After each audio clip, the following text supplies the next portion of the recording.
por su asistencia, también por la lluvia, que Dios tome el control estos 40 minutos, o 45, o una hora, o lo que Él quiera. Vamos al libro de Mateo, Evangelio de Mateo, capítulo 4. Evangelio de Mateo, capítulo 4, versículo 4. Les he enseñado que ese es mi versículo favorito. Ese es el pasaje que más me gusta a mí de toda la Biblia. ¿Por qué le voy a enseñar de Mateo 4:4? Porque estamos en una noche profética. Y lo profético fue diseñado desde que Dios creó a Adán y a Eva. Dios siempre hablaba, Dios siempre habla y Dios siempre seguirá hablando. Dios habla de dos maneras, a través de la palabra escrita y a través de la palabra revelada. Y esas dos maneras hay otras maneras en las cuales habla, a través de ángeles, a través de sueños, a través de visiones, a través de los dones del Espíritu Santo, a través de una persona llena del Espíritu Santo, de un profeta de Dios. Pero ninguna palabra profética le va a contradecir la palabra escrita, eso téngalo por seguro. Ninguna profecía le va a poner en contienda contra su prójimo, le va a poner a que odie a su prójimo, a que se desligue del amor hacia el prójimo. Toda palabra profética viene para cumplirse de acuerdo al estándar de lo que ya está escrito. Y la palabra de Dios dice en Mateo 4, versículo 4. Él respondió y dijo, escrito está, no solo de pan vivirá el hombre, sino de toda palabra que sale de la boca de Dios. Amén. Aquí habla de Jesús, la respuesta de Jesús a Satanás fue lo que estaba escrito en el Antiguo Testamento. Este pasaje lo va a hallar en el Antiguo Testamento. Los tres pasajes que Jesús dio en este capítulo 4 de San Mateo están escritos en el Antiguo Testamento. Y lo que el Señor enseñó era que Él estaba viviendo de la palabra que había salido de la boca de Jehová. Satanás tentó a Jesús y aún usó la propia palabra para tentarlo. Aquí puede ver que hay dos tipos de palabra. La palabra que Satanás más adelante le envía al Señor Jesús fue que había una profecía para Jesucristo, que Dios iba a mandar a sus ángeles para que su pie no tropezara sobre piedra. El diablo estaba tentando a Jesús, ¿a qué? A que utilizara el poder, pero Jesús sabía que Él solo podía ser dirigido por el Padre. ¿Por qué Jesús era dirigido por el Padre? Porque tenía comunión con el Padre, porque era radical en lo que el Padre hablaba y en lo que el Padre había dicho. Por eso cuando usted recibe una palabra profética, aprenda a escucharla, aprenda a discernirla, pero también a atesorarla, que cuando esa palabra sea confirmada, no le va a contradecir lo que Dios ha hablado, porque Dios nunca con mayúscula se contradice. Dios nunca le va a decir algo ahorita y después se va a contradecir. Y aunque tenga libre albedrío usted, lo que le va a dar es libertad de decidir, pero su palabra no se puede contradecir. La palabra que Satanás le dio era para que Jesús saltara del pináculo del templo. Jesús le dijo que estaba escrito, no tentarás al Señor tu Dios. Eso le puede pasar a usted en la actualidad. En la actualidad le pueden decir, tómate este veneno. La palabra dice que si le des cosa mortífera, no te hará daño. Y hasta le pueden decir el pasaje, Marcos 16, 17, 18. Pero está escrito también que no hay que tentar a Dios. Aunque está escrito que si le diéramos cosa mortífera, no nos haría daño. Está escrito que no podemos tentar al Señor nuestro Dios. ¿Qué es tentar a Dios? Hacer cosas a propósito. Vaya, tírese del puente y dígale, si sois tu siervo, manda ángeles y que no caiga abajo. Allá lo va a estar esperando en el cielo y ver qué imprudente, insensato eres. Qué imprudente eres. Hay cosas que nosotros tenemos la palabra escrita, que carecemos de discernir la profecía por no estudiarla. Cuando Jesús le dijo, no solo de pan vivirá el hombre, le estaba dando a entender que si Dios no le decía que convirtiera las piedras en pan, él no las podía convertir. Porque en el caso de Elías, a Elías los cuervos le llevaban pan y carne, pero no le dijo Satanás, si eres profeta, da una orden a que las aves de los cielos te traigan pan y carne. Si hubiera una orden así, el profeta Elías no lo hace también. Lo que quiere decir es que Jesús vivía por lo que Dios hablaba. Yo no sé si usted vive por lo que Dios habla. Yo no sé si usted vive por lo que los hombres hablan. Yo no sé si usted vive por lo que la gente habla. Todo cristiano debe de vivir por lo que Dios habla, no por lo que diga su vecino, no por lo que digan sus amigos, no por lo que digan sus padres o quien sea. Usted debe de vivir de acuerdo a la palabra del Señor. Usted no puede vivir por cualquier comentario. Usted tiene que ser lo que Dios dice que es, caminar como lo que Dios dice que es. Usted es hijo de Dios, entonces compórtese como hijo de Dios. Porque muchas veces le van a decir a usted nada anda haciendo en la iglesia, usted anda perdiendo el tiempo en la iglesia. Si es verdad, analice y cambie su conducta. Si es mentira, bienaventurado es cuando digan toda clase de mal contra usted mintiendo. Pero si es verdad, vaya, pídale perdón al Espíritu Santo.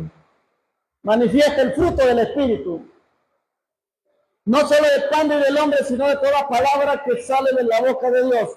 El diablo le dijo, y la palabra de él no dice que el diablo llegó, sino que dice, y vino a él el tentador. Pero ¿qué fue lo primero que probó Satanás en Jesús?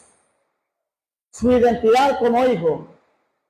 Le digo, si eres hijo, porque lo que le voy a enseñar algo ahora es a través de este pasaje. Si usted es hijo, no se va a morir del hambre. Si usted es hijo, no se va a morir sin abrigo. Si usted es hijo, no se va a morir sin techo. Entonces le dijo, si eres hijo, di que estas piedras se conviertan en pan. Pero Jesús estaba sometido a 40 días de ayuno. Jesús no podía hacer ningún milagro si el Padre no le decía. Y si Jesús le hace caso a Satanás de convertir las piedras en pan, entra en pecado, porque eso se le llamaría desobediencia. Jesús no pecó. ¿A quiénes los ángeles le van a servir? A aquellos que son obedientes a Dios y su palabra. Porque dice que la victoria de Jesús contra Satanás, dice que después vinieron ángeles y le servían y le fortalecieron. Le fortalecieron los ángeles. Porque le dijo que le iba a dar todos los reinos del mundo si postrado le adorares. Pero también le respondió conforme a la palabra. Al Señor tu Dios adorarás y solo a Él servirás. Entonces, cuando usted le sirve a Dios, Dios manda ángeles a su servicio. Elías servía a Dios, mandó a los ángeles. Moisés servía a Dios, mandó a los ángeles a ayudarle. Hay un mundo espiritual también que está a su favor. ¿Y sabe cuál ángel le ayudó a Moisés? Que no era cualquier ángel, el ángel de la muerte. Porque mató, como señala, a todos los primogénitos, menos a los de los hebreos. El último fue el ángel de la muerte y visitó todo Egipto. Y se escuchaban los lamentos cuando los primogénitos egipcios comenzaron a morir. Pero el ángel de Jehová estaba con ellos y los guió por columna de nube y por columna de fuego. A los que aman a Dios, dice la palabra, todas las cosas les ayudan a bien. Y si usted ama a Dios, Dios no lo va a dejar en vergüenza, no lo va a dejar con hambre, no lo va a dejar sin trabajo, no lo va a dejar sin pagar renta, no lo va a dejar sin vender en su negocio, no lo va a dejar en fracaso. Lo que está probando es su fe, lo que está probando solamente es el sometimiento suyo a Él. Hay gente que nunca ha ayunado, pero el proceso lo hizo ayunar. Hay gente que no le gusta la oración, pero el proceso lo hizo humillarse. Entonces lo que tiene que hacer es rendirse ante Dios y no ante el problema. O sea, cuando yo me rindo ante Dios, soy fuerte delante del problema. Pero cuando me rindo delante del problema, ya perdí la batalla, porque no estoy creyendo en el Dios que da victorias. El mensaje de hoy es una palabra de Dios marca tu destino. Ay, disculpe que hasta ahorita se lo dije. Una palabra de Dios marca tu destino. Por eso está Mateo 4:4. Usted no va a vivir solo de pan. O sea, pan representa todo lo material. Podemos vivir sin celular, podemos vivir sin internet, podemos vivir sin cualquier cosa, menos sin Dios. Fracasó cualquier persona en su matrimonio, no hubo restauración, puede salir al otro lado, puede sobrevivir a ese ataque. No es fácil, pero de lo único que no podemos sobrevivir es en Dios. Pero en Dios todas las cosas nos van a ayudar a un propósito y nos marcan a un destino. ¿Por qué hay tanto fracaso en la vida? Porque no nos acercamos a Cristo, no nos acercamos a la palabra. Y le quiero enseñar bien claro, estar en Cristo no significa que no hay ataques, no significa que hay problemas, pero aún los fracasos que tengamos se van a convertir en grandes victorias. Porque el mayor fracaso para el ser humano es que su nombre no está escrito en el libro de la vida. Lo peor que le puede pasar a una persona es que su nombre no esté en los cielos. Si su nombre está en los cielos, el diablo va a buscar hacerle lo imposible. Su vida se la va a querer derribar y hacer que usted vuelva al mundo. Pero también Dios pone ángeles a su disposición. Así como Dios ayudó, el Padre ayudó a su Hijo Jesucristo, también lo va a ayudar a usted. Una palabra de Dios fue lo que marcó la vida de los grandes hombres de Dios. Usted lo único que necesita es una palabra de Dios para hacer la voluntad de Él. Todos los hombres tuvieron una palabra. Si usted tiene una palabra, puede llegar a hacer grandes cosas en Cristo. Es que no tengo dinero, pero tiene una palabra. No tengo esposa, no tengo esposo, pero tiene una palabra. No puede parir, no puedo dar a luz hijos, pero tiene una palabra. No puedo levantar mi negocio, pero tiene una palabra. Me estoy yendo mal, pero tiene una palabra. O sea, lo material va a venir cuando lo empecemos a manifestar en lo espiritual. Una palabra creativa, sea la luz y fue la luz. Pero usted no necesita cosas materiales. Usted necesita una palabra que le materialice las cosas. Eso es lo que usted necesita, fe en lo sobrenatural para que se vuelva natural. Creemos en lo natural, pero cuando creemos en lo sobrenatural, esas cosas se hacen visibles, palpables, naturales. Todos los hombres, Abraham tuvo una palabra que iba a ser padre de naciones y se cumplió. Moisés tenía una palabra que iba a liberar a la nación de Egipto, del yugo de esclavitud, y la liberó. Josué tenía una palabra que iba a repartir la tierra prometida y la repartió. David tenía una palabra que iba a gobernar sobre Israel y gobernó. Salomón tenía una palabra que iba a ser dotado de ciencia y sabiduría y fue dotado de ciencia y sabiduría, y gracias a lo que él pidió para gobernar a su pueblo y para servirle a él, le dijo: yo también te voy a dar fama y te voy a dar riqueza. Porque cuando usted le pide a Dios algo que involucre el reino, Dios le da a uno lo que usted no pide. Porque si usted incluye a Dios en sus planes, le va a dar Dios lo que tenga que hacer para ejecutar esos planes. O sea, lo que Dios le va a dar, lo que usted necesite. A los 12 les dio el poder y los capacitó. A Pedro le dijo: sobre ti voy a levantar la iglesia. O sea, el apóstol Pedro fue el pilar fundamental para levantar la iglesia y fue el que interpretó el derramamiento del Espíritu Santo. Y le dijo: esto es lo dicho por el profeta Joel.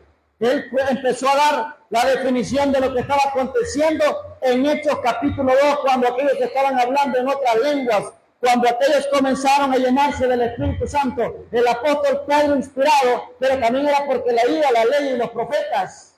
Él decía: esto es lo dicho por el profeta Joel. Hoy se cumple la palabra. Lo mismo Jesús. Cuando entró a la sinagoga, dice que abrió el libro de Isaías y empezó a leer: el Espíritu de Jehová me ha ungido. Y después termina diciendo: hoy se ha cumplido esta escritura, pero porque ellos la leyeron. Si usted lee la palabra, esa palabra es para usted. Si usted le profetizan, esa palabra es para usted. Entonces no necesita economía, porque la economía viene en el camino. No necesita cosas materiales, porque las cosas materiales vienen en camino. La palabra dice: el reino de Dios, y camina en justicia, y las demás cosas vendrán por añadidura. Entonces lo que usted necesita es una palabra. No necesita dinero, no necesita cosas. Lo principal es la palabra, porque la palabra es creativa y eso trae lo demás. Usted no necesita trabajo, necesita una palabra. Necesita una palabra, porque hasta para emplearlo necesita una llamada. Mira que ocupo aquí albañiles, carpinteros, mecánicos, un conserje, ocupo una aseadora, ocupo un psicólogo, lo que sea, lo que se dedique. Lo que necesita es una palabra. Y cuando Dios ordena, va a tener la llamada que necesita. Cuando Dios ordena, van a llegar a buscarlo en su casa. Cuando Dios ordena, aún el que lo necesita se va a desesperar por contactarlo. No va a ser usted, sino aquel que lo va a contratar. Aquel que lo va a contratar se va a desesperar hasta que lo halle. Porque Dios siempre, lo que es suyo, nadie se lo va a quitar, a menos de que usted se lo deje quitar. El diablo se lo puede arrebatar. El profeta fue enviado a casa de Isaí. Y en casa de Isaí habían hombres de guerra, habían hombres grandes, de cuerpo fornido, que cualquiera los podía tomar como reyes porque eran hombres de guerra. El profeta empezó a ungir el primero, el segundo, y empezó en varias oportunidades. Y cuando él iba a derramar aceite, el Espíritu de Dios le decía que no es este, no es este, no es este. El profeta tuvo que preguntar para que mire, Dios no revela todo. Desde ahí yo tuve un gran rema contra los brujos, porque a veces la gente cree que los brujos saben todo. Una vez el Espíritu Santo me habla y me dice: ¿sabes todo? Me dijo. Y le dije: no. Me dijo: si los profetas no saben todo, tampoco los brujos saben todo.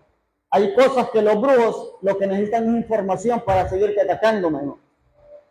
No te preocupes, hay cosas que están veladas para ellos. Si aún hay cosas que yo las velo hacia ustedes, hasta que el tiempo se las doy, también Satanás está limitado, me dijo. Yo no me limito porque soy limitado, sino porque hay cosas que son a mi tiempo, me dijo. Pero Satanás está más limitado, me dijo, porque él es creación y no es creador. O sea, los brujos, hay cosas de usted que no saben. Si ni nosotros sabemos todo, porque esperamos el tiempo de Dios. Entonces el profeta le dice: hay algo otro. Y el padre de David le dice: solo está uno que está cuidando las ovejas. Y el profeta le dijo que lo mandaran a llamar. Y lo tuvieron que mandar a llamar por órdenes de Dios. La voz de un profeta es la voz de Dios. Las órdenes de un profeta son las órdenes de Dios. El profeta, si era carnal, puede decir: no, porque usted es más alto, usted tiene más cuerpo, usted se mira más apto para gobernar. Porque un requisito para un rey era que tenía que ser hombre de guerra. No era cualquiera, tenía que ser un guerrero. Y David era un pequeño, pero ahí empezaba su adiestramiento. Su adiestramiento comenzó cuidando ovejas. Aquellos no cuidaban ovejas, se dedicaban más a la guerra. Entonces Dios quiere dos personas: hombres que peleen, pero hombres que también sean pacientes. Hombres que guerreen, pero también hombres. David aprendió paciencia con las ovejas. Amós dijo: yo no soy profeta ni hijo de profeta. Dios lo llamó a ser profeta y no era de los discípulos de los profetas, sino que soy un boyero. Él se dedicaba a cuidar también ganado. Dios nos enseñó cuidando animales. Abraham, Isaac, Jacob se dedicaban al ganado, al cuidado de ovejas, ganado. Moisés se dedicó a cuidar ovejas siendo príncipe de Egipto. Salió huyendo y Dios tuvo que enseñarle con animales, tuvo que enseñarle mansedumbre. Dice la palabra que el hombre más manso de toda la tierra se llamaba Moisés, un ex prófugo y asesino. Era el hombre más manso de toda la tierra. Después de haber sido un asesino, Dios comenzó a procesarlo. ¿A dónde lo procesó? En el desierto. Señor, dame un poco de más de mansedumbre, desierto. Señor, dame paciencia, desierto. Señor, hazme el carácter como el tuyo, desierto. Rodéese de fariseos, rodéese de Judas, de gente que lo niega. Ese es el carácter que Dios le va a formar. Rodéese de gente envidiosa, téngale paciencia. Número 1, guarda la palabra de Dios en tu corazón. Número 1, guarda la palabra de Dios en tu corazón. Yo le profetizo a miles de personas y después me dicen, ¿qué me dijo Dios? Pues yo no sé. El asunto era suyo, no mío. Como hay gente que se pone a llorar cuando uno le profetiza, no digo que no llore, pero también escuche.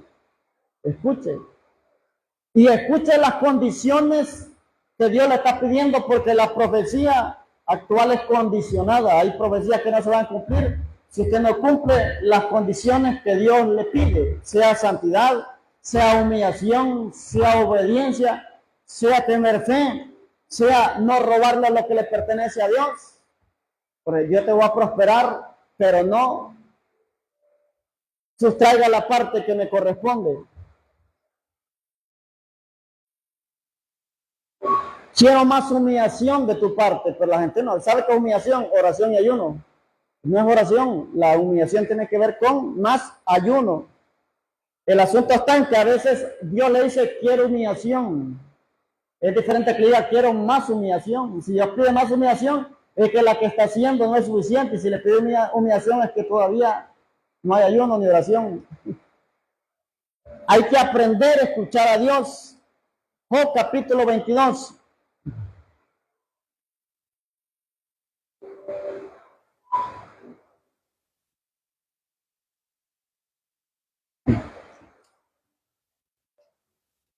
Guarda la palabra de Dios en tu corazón, porque si usted no guarda esa palabra, la palabra no se cumple.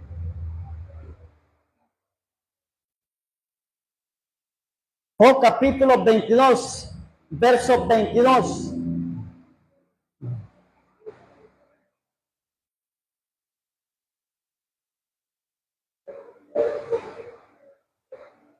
Antiguo Testamento, antes de los Salmos, Job capítulo 22, verso 22. Dice la Biblia, toma ahora la ley de su boca y pon sus palabras en tu corazón. También el sabio Salomón nos enseñó a que las palabras que venían de Dios las atesoráramos en el corazón, porque mucha gente lo que atesora en el corazón es chisme. Lo que atesora en el corazón es crítica. Lo que atesora en el corazón es burla. Lo que atesora en el corazón es rechazo. La Biblia dice, de la abundancia del corazón habla tu boca. Pero si hablamos palabra es porque en nuestro corazón hay palabra. Si hablamos sabiduría es porque en nuestro corazón hay sabiduría. Si hablamos profecía es porque en nuestro corazón hay profecía. Pero si hay burla, si hay rechazo, si hay envidia, si hay celo, si hay crítica en nuestra boca, es porque viene del corazón. Por eso le digo, dice la palabra en Job, toma ahora la ley, o sea, toma ahora la palabra de su boca y pon sus palabras ¿a dónde? En tu corazón, porque de él mana la vida, de él mana nuestro crecimiento, de lo que hablemos a nosotros mismos o hacia otras personas. Cada palabra que usted recibe, usted debe de guardarla en su corazón, porque a su tiempo se cumplirá. Yo no soy hombre para mentir, ni hijo de hombre para que se arrepienta. Usted se puede arrepentir, pero el Señor no. Número 2, no olvide la palabra de Dios en el desierto. Número 2, no olvide la palabra de Dios en el desierto, porque cuando le profetizan la gente cae al suelo, salen llorando, se alegran que está muy bien. Pero en el desierto dicen, yo creo que la palabra que Dios me dio no era de Dios. Pero esa palabra venía del alma. Yo creo que fue que se equivocaron. Yo creo que esa palabra no era para mí y le pusieron manos en la cabeza. En el desierto mucha gente quiere tirar la toalla y empieza a renegar. El desierto es necesario. el proceso es necesario. Yo siempre he enseñado en la vida de José, que Dios le reveló a José que iba a ser grande, aún delante de sus hermanos y de su familia, aún delante de su padre y de su madre. Porque primero vio los manojos de trigo que representaban a sus hermanos que se inclinaban delante de él. Después vio el sol, la luna y a las estrellas que se inclinaban delante de él. El papá, la mamá y los hermanos. Y por eso lo aborrecieron y le tenían envidia. ¿Qué consejo podemos agarrar de José? Hay palabra profética que no se la podemos decir a cualquier persona. Porque más bien se van a reír, se van a burlar o si es posible le van a hacer obstáculos. Pero Dios jamás vemos en la Biblia que le reveló que venía una cisterna para meterlo. Nunca le dijo, tus hermanos van a intentar matarte y te van a meter a una cisterna. Eso no le reveló el Señor. Dios siempre revela el final porque Dios lo hará. Aunque muchas veces el proceso no lo revele. Nosotros tenemos la ventaja que por palabra de sabiduría, el Señor nos dice, vienen ataques de brujería, viene un desierto, viene una tormenta, viene burla, viene rechazo, se van a levantar en tu contra. Pero José nunca tuvo una revelación de esa, no lo dice la Biblia. No le dijo, tus hermanos se van a levantar en tu contra. Tus hermanos van a intentar matarte. Y lo metieron a la cisterna. ¿Pero por qué fue metido a la cisterna? La idea de los hermanos era matarlo. La idea de los hermanos era matar a José, porque matándolo a usted se mata el propósito. Pero el diablo no puede hacer nada en su contra cuando la mano de Dios está sobre usted, cuando el cerco de Dios está sobre usted. Puede hacer que lo ataque, puede hacer que se levante en su contra, pero no tiene permiso de matarlo, de destruirlo, de llevarlo al cementerio. El diablo no tiene esa autoridad ni ese permiso. Lo podemos ver en Job. Job fue bendecido doblemente, pero tuvo que ser procesado. Aparte, quien se lo entregó a Satanás fue Dios mismo, presumiendo de su hijo Job. ¿No ha considerado mi siervo Job recto, justo y temeroso de Dios? Porque tiene dinero, porque tiene finanzas, porque tiene hacienda. Quítale eso a ver si no te va a maldecir. Y así fue probado. Yo por eso le dije al Señor una vez, yo hacía en broma, Señor, nunca presumas de mí como presumiste de Job. No soy como Job, ¿va? Que Job tenía unas características, o sea, era firme, que aún dice que hacía sacrificios por si sus hijos pecaban. Él no sabía si sus hijos pecaban, mentían o algo, y él iba a hacer sacrificio. Porque nuestra meta es llegar a ser como Jesús. Nuestra meta es llegar a ser como Cristo. Y Job no tenía como referencia a Cristo. Imagínense que la hubiera tenido. Job solo tenía la ley y la palabra. Pero Job dice que era recto, justo y temeroso de Dios. Y fue probado en todo. Tenemos que llegar a la imagen nosotros de Jesucristo. Tenemos que imitar a Job, que aún sin tener una referencia de Cristo, él tenía temor de Dios. Creyó en el invisible. Creyó en aquel que no veían. Creyó en aquel que solamente le escuchaban. Y nosotros tenemos de referencia a Jesús. Es el hombre perfecto. Nunca se olvide, números 11, de lo que Dios le ha hablado a través de su palabra y de los profetas. Números 11.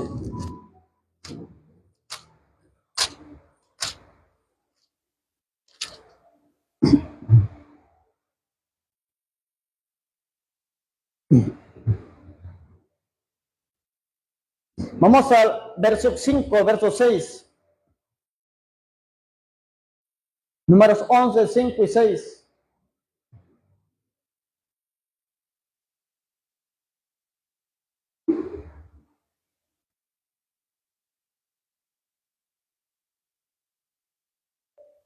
Dice la Biblia, nos acordamos del pescado que comíamos en Egipto de Banle. ¿Qué se refiere al pescado? Les dije que el alimento se refería a todo lo material. A mí en el mundo me iba mejor. Solo a mí soy cristiano, dice la gente. Así dice la gente. Nos acordamos del pescado que comíamos en Egipto de Banle, de los pepinos, los melones, los puerros, las cebollas y los ajos. Yo no vuelvo a Egipto por las cebollas y los ajos. Mejor sigo adelante, puro maná. Las cebollas y los ajos. 6. Y ahora nuestra alma se seca, pues nada sino este maná ven nuestros ojos. Pero no se estaban muriendo del hambre. Había maná, que el proceso lo alargaron ellos por su rebeldía. El proceso lo alargaron ellos por su murmuración. El proceso lo alargaron ellos por no darle gloria a Dios. Israel tenía que llegar aproximadamente en mes y medio a la tierra prometida, y su rebeldía hizo que anduvieran dando vuelta en círculo y se tardaron 40 años. La generación vieja murió en el desierto, pero los jóvenes, los adolescentes y los hijos fueron los que pasaron al otro lado, porque la palabra de Dios se va a cumplir. Mire, le voy a dar este consejo. Hay palabra que no es para sus hijos, sino que para usted la disfrute y que sus hijos también la vean. Pero si usted no agradece a Dios, murmura en el desierto, tal vez pueda hacer que usted muera. Sus hijos la van a vivir, pero el propósito es que usted la vea juntamente con sus hijos. Porque el propósito era que la generación vieja pasara juntamente con Moisés, pero por la murmuración. Moisés no entró por desobediente. Israel no entró por incrédulo, que es diferente. Pero Josué, que era de los espías que había ido a reconocer la tierra juntamente con Caleb, fue los que comandaron al Israel de la siguiente generación, y la palabra se cumplió. Toda palabra que recíbala, no murmure en el desierto.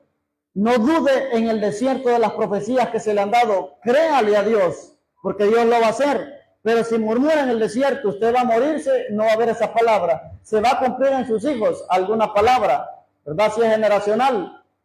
Pero el propósito es que la vea usted juntamente con sus hijos, y que sus hijos reciban otra palabra también para la siguiente generación. El propósito no es que usted se muera, sino que disfrute lo que Dios tiene para usted.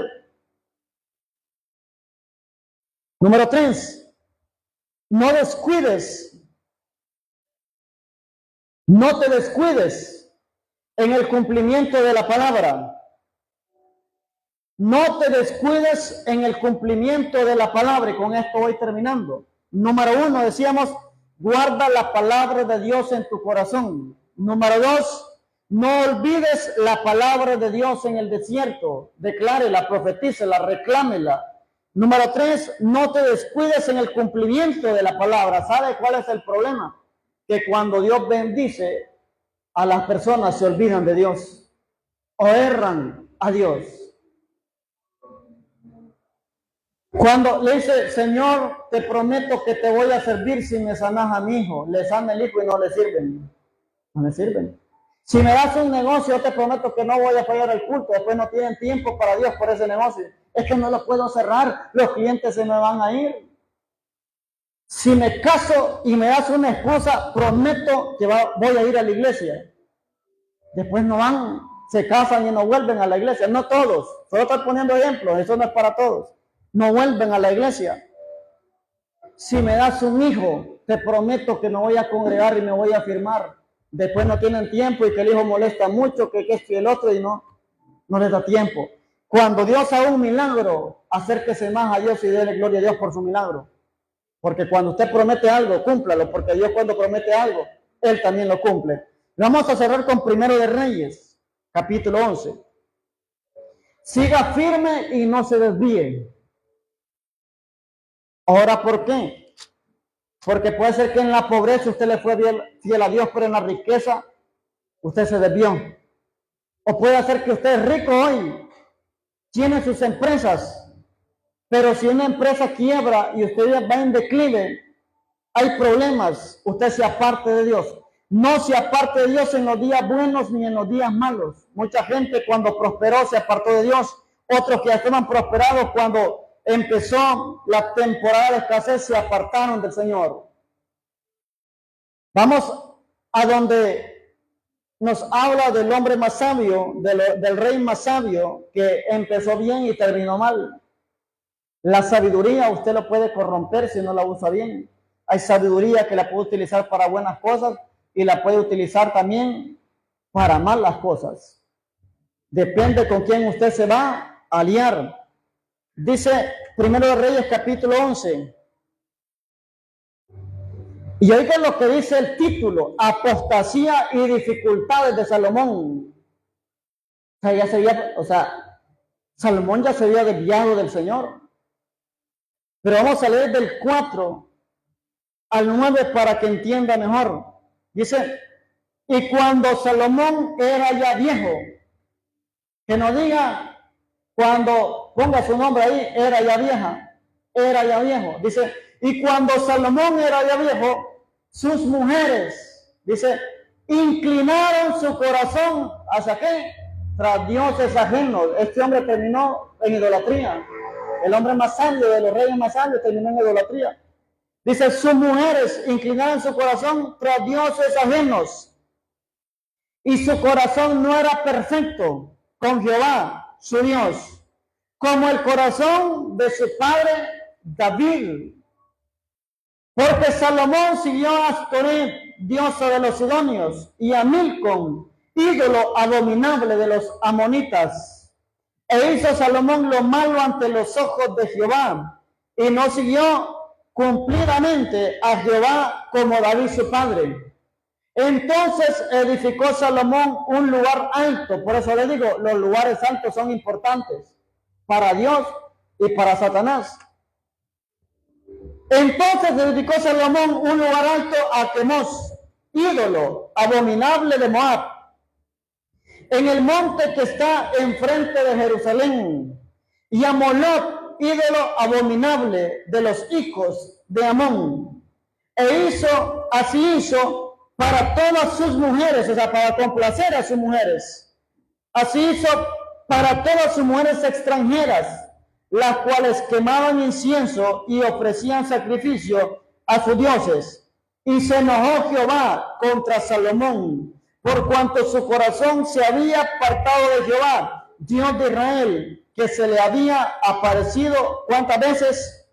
2 veces. Y con 2 veces que se le apareció no hizo caso. ¿Cuál fue el problema de Salomón? El Señor le decía: podés tomar a cualquier mujer como esposa, pero que fuera israelita, que fuera hebrea, porque tenían el mismo Dios, tenían la misma cultura, tenían el mismo acto de culto hacia Jehová. Pero él empezó la fama, la riqueza, la gloria y la sabiduría. Las mujeres se le pegaron a Salomón por sabiduría, no solamente por dinero, por sabiduría, que aún las reinas iban para pedir consejo de administración, porque el consejo lo puede enriquecer a usted, el buen consejo. Pero a través de eso Salomón empezó a conocer mujeres extranjeras que no eran feas. Por eso le he dicho a los hombres: cuídense siempre de sus ojos. No todo lo bonito lo va a llevar por el buen camino. Hay caminos que al hombre le parecen derechos, pero su fin es camino de muerte. Y se empezó a enamorar de esas mujeres, pero esas mujeres eran idólatras, eran paganas, no eran de Israel. Ellas adoraban a los dioses falsos. Y siempre todo hombre lo que va a querer hacer con su mujer es complacerla. Pero usted, le voy a decir como hombre de Dios, nunca complazca a su mujer en cosas que van en contra de Dios, en contra de la palabra. Salomón quiso complacer a sus mujeres levantando ídolos en lugares altos. Y después terminó enfadando a Jehová. Dios le dijo: no te harás dioses, no te harás imágenes, no vas a adorar a otro Dios que no sea el Señor. Pero aquí puede aprender algo importante, y con esto termino. Que le habló de David, y a David lo juzgaban porque cometió pecado. Se metió con la mujer de su soldado, mandó a matar al soldado y cometió adulterio y lo ocultó. Ocultó el asesinato y ocultó el adulterio. Pero David tenía algo: que si David pecaba, se humillaba y se arrepentía. Y no hay nada más algo despreciable delante de Dios que la gente peque y no se arrepienta. Que la gente peque y continúe haciendo lo mismo. Que la gente peque y que diga: Dios es Dios de misericordia, sí, pero fuego consumidor. Tenga cuidado, se quema. Que ese fuego consumidor. Pero David se arrepintió. El profeta le llevó la palabra y se arrepintió. Hubieron consecuencias letales, pero después no se vuelve a escuchar que David levantó ídolos. que David se empezó a acostar con mujeres, oigamos bien, que no eran de Israel. Las esposas que tuvo David eran israelitas, por eso no desviaron su corazón en pos de otros dioses. Salomón sí, lo hizo llevar a tener 700 mujeres y 300 concubinas, allí en esa pasaje está. Y de esas montón de mujeres, la mayoría no eran hebreas, no tenían temor de Dios, eran idólatras. Póngase de pie. Eran idólatras.